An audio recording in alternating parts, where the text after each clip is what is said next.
Georgians can now receive a tax break by listing unborn children with a detectable heartbeat on their state taxes.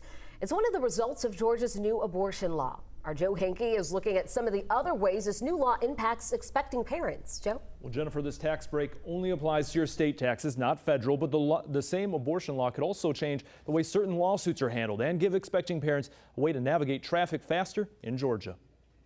We turn to Karen Sedito, professor of accounting at the Emory-Goizeta Business School, to understand how listing an unborn child on your taxes will play out.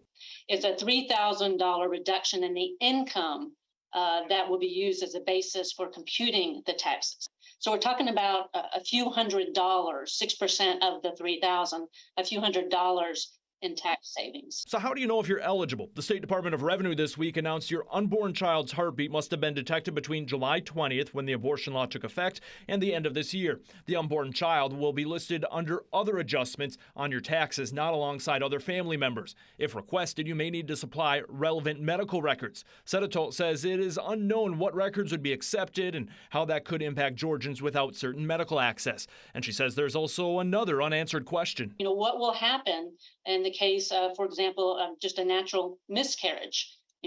10, 15%, something like that of pregnancies end in a natural miscarriage. The state has not mentioned if that pregnancy can be claimed on taxes. The new abortion law could also impact wrongful death lawsuits involving an unborn child in cases of murder or negligence. In order for this type of lawsuit to be filed before, the mother typically needed to be in her second trimester when a birth is considered more viable. A typical example is a car accident scenario. The mother's 2 months in, 3 months in. That's a viable wrongful death case if the other person caused the fetus's death.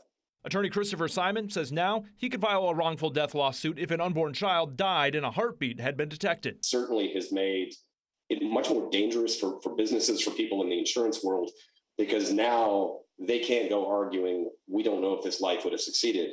Our courts and our legislature have said absolutely, it has a viability chance. And another legal question we have heard, once a heartbeat is detected, can you drive in the carpool lane? State law shows you need 2 or more people in your car. I contacted the Georgia State Patrol today and was told they routinely review new laws, and they are currently reviewing the abortion law.